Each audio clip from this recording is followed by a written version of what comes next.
La ilaha illallah Muhammadun Rasulullah alaihi salatullah wa alihi wal ahibba. Assalamualaikum warahmatullahi wabarakatuh. Sosok muslimah teladan ini merupakan salah seorang dari 4 perempuan yang keimanannya dipersaksikan oleh Rasulullah SAW. Muslimah yang sangat beruntung itu bernama Lubabah binti Al-Haris bin Husni bin Bajir bin Hilaliyah. Beliau juga dikenal dengan nama Lubabah Al-Kubra, serta akrab dipanggil dengan sebutan Ummu Fadl. Ummu Fadl adalah istri dari Abbas, yakni paman Rasulullah. Beliau dikaruniai 6 orang anak yang mulia dan pandai, dan belum ada seorang perempuan pun yang melahirkan laki-laki semisal mereka. Mereka adalah Fadl, Abdullah Al-Faqih, Ubaidullah Al-Faqih, Ma'bad, Qasam, dan Abdurrahman. Tentang Ummu Fadl ini, Abdullah bin Yazid berkata, "Tiada seorang pun yang melahirkan orang-orang yang terkemuka seperti yang aku lihat, sebagaimana 6 putra Ummu Fadl. Putra dari 2 orang tua yang mulia, pamannya Nabiul Mustafa yang mulia, penutup para rasul dan sebaik-baik rasul." Dikutip dari kitab Nisa Haula Rasul, dikisahkan Ummu Fadl radhiyallahu anha masuk Islam sebelum hijrah. Beliau adalah perempuan pertama yang masuk Islam setelah Khadijah, Ummul Mukminin radhiyallahu anha, sebagaimana yang dituturkan oleh putranya, yaitu Abdullah bin Abbas radhiyallahu anhu. "Aku dan ibuku adalah termasuk orang-orang yang tertindas dari wanita dan anak-anak."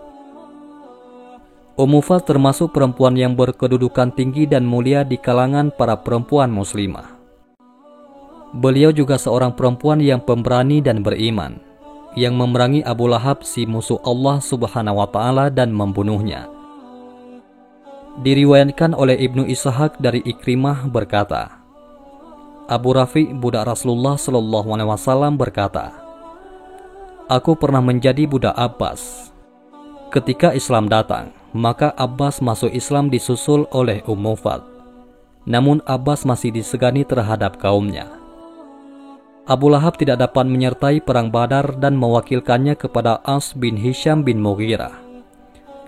Begitulah kebiasaan mereka manakala tidak mengikuti suatu peperangan, maka ia mewakilkan kepada orang lain.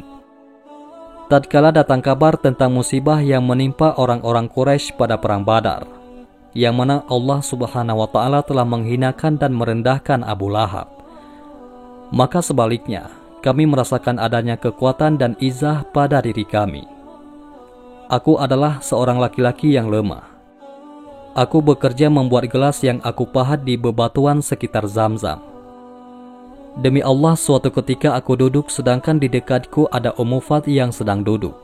Sebelumnya kami berjalan, namun tidak ada kebaikan yang sampai kepada kami. Tiba-tiba datanglah Abu Lahab dengan berlari, kemudian duduk. Tatkala dia duduk, tiba-tiba orang-orang berkata, 'Ini dia Abu Sufyan bin Haris telah datang dari Badar.' Abu Lahab berkata, 'Datanglah kemari, sungguh aku menanti beritamu.' Kemudian duduklah Abu Jahal, dan orang-orang berdiri mengerumuni sekitarnya. Berkatalah Abu Lahab, 'Wahai putra saudaraku, beritakanlah bagaimana keadaan manusia dalam perang Badar.' Abu Sufyan berkata, 'Demi Tuhan, tatkala kami menjumpai mereka, tiba-tiba mereka tidak henti-hentinya menyerang pasukan kami. Mereka memerangi kami sesuka mereka, dan mereka menawan kami sesuka hati mereka. Demi Tuhan, sekalipun demikian, tatkala aku menghimpun pasukan, kami melihat ada sekelompok laki-laki yang berkuda hitam putih berada di tengah-tengah manusia. Demi Tuhan, mereka tidak menginjakkan kakinya di tanah.' Abu Rafi berkata, 'Aku mengangkat batu yang berada di tanganku, kemudian berkata, demi Allah, itu adalah malaikat.' Tiba-tiba Abu Lahab mengepalkan tangannya dan memukul aku dengan pukulan yang keras. Maka aku telah membuatnya marah. Kemudian dia menarikku dan membantingku ke tanah. Selanjutnya dia dudukkan aku dan memukuliku, sedangkan aku adalah laki-laki yang lemah. Tiba-tiba berdirilah Mufaz mengambil sebuah tiang dari batu. Kemudian beliau pukulkan dengan keras mengenai kepala Abu Lahab sehingga melukainya dengan parah. Mufaz berkata, "Saya telah melemahkannya sehingga jatuhlah kredibilitasnya." Kemudian bangunlah Abu Lahab dalam keadaan terhina. Demi Allah, ia tidak hidup setelah itu melainkan hanya 7 malam. Hingga Allah Subhanahu wa Ta'ala menimpakan kepadanya penyakit bisul yang menyebabkan kematiannya. Begitulah perlakuan seorang perempuan mukminah yang pemberani terhadap musuh Allah Subhanahu wa Ta'ala, sehingga menjadi gugurlah kesombongannya dan merosotlah kehormatannya karena ternoda. Alangkah bangganya sejarah Islam yang telah mencatat Mufaz radhiyallahu anha sebagai teladan bagi para perempuan yang dibina oleh Islam. Ibnu Sa'an menyebutkan di dalam At-Tabaqat Al-Kubra bahwa Mufaz suatu hari bermimpi dengan suatu mimpi yang menakjubkan, sehingga beliau bergegas untuk mengadukannya kepada Rasulullah SAW. Ia berkata, "Wahai Rasulullah, saya bermimpi seolah-olah sebagian dari anggota tubuhmu berada di rumahku." Rasulullah SAW bersabda, "Mimpimu bagus. Kelak Fatimah melahirkan seorang anak laki-laki yang nanti akan engkau susui dengan susu yang engkau berikan buat anakmu, yaitu Qasam." Mufaz kemudian keluar dengan membawa kegembiraan karena berita tersebut. Dan tidak berselang lama, Fatimah radhiyallahu anha melahirkan Hasan bin Ali yang kemudian diasuh oleh Mufaz.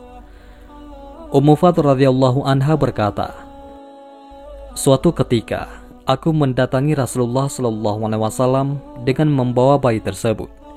Maka Rasulullah segera menggendong dan mencium bayi tersebut. Namun, tiba-tiba bayi tersebut mengencingi Rasulullah. Lalu beliau bersabda, 'Wahai Mufaz, peganglah anak ini karena dia telah mengencingiku.' Mufaz berkata, 'Maka aku ambil bayi tersebut dan aku cubit, sehingga dia menangis. Aku berkata, engkau telah menyusahkan Rasulullah karena engkau telah mengencinginya.' Tatkala melihat bayi tersebut menangis, Rasulullah bersabda, 'Wahai Mufaz, justru engkau yang menyusahkanku karena telah membuat cucuku menangis.' Kemudian Rasulullah SAW meminta air, lalu beliau percikkan ke tempat yang terkena air kencing. Kemudian bersabda, 'Jika bayi laki-laki, maka percikkanlah dengan air. Akan tetapi, apabila bayi wanita, maka cucilah.'" Di antara peristiwa yang mengesankan Lubabah binti Al-Haris radhiyallahu anha adalah tatkala banyak orang bertanya kepada beliau, ketika hari Arafah, apakah Rasulullah saum ataukah tidak? Maka dengan kebijakannya, beliau menghilangkan problem yang menimpa kaum muslimin. Dengan cara beliau memanggil salah seorang anaknya, kemudian menyuruhnya untuk mengirimkan segelas susu kepada Rasulullah tatkala beliau berada di Arafah. Kemudian tatkala dia menemukan Rasulullah SAW dengan dilihat oleh semua orang, beliau menerima segelas susu tersebut kemudian meminumnya. Di sisi yang lain, Mufaz mempelajari hadis Aisyarif dari Rasulullah dan beliau meriwayatkan sebanyak 30 hadis.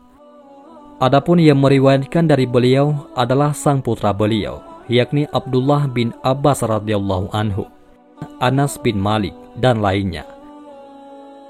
Mufaz radhiyallahu anha wafat pada masa Khalifah Utsman bin Affan. Beliau telah meninggalkan teladan yang layak ditiru para perempuan muslimah saat ini. Seorang ibu yang berhasil mendidik anak-anaknya menjadi orang-orang soleh, dan keberaniannya yang datang dari lubuk hati karena iman dan takwa kepada Allah Subhanahu wa Ta'ala.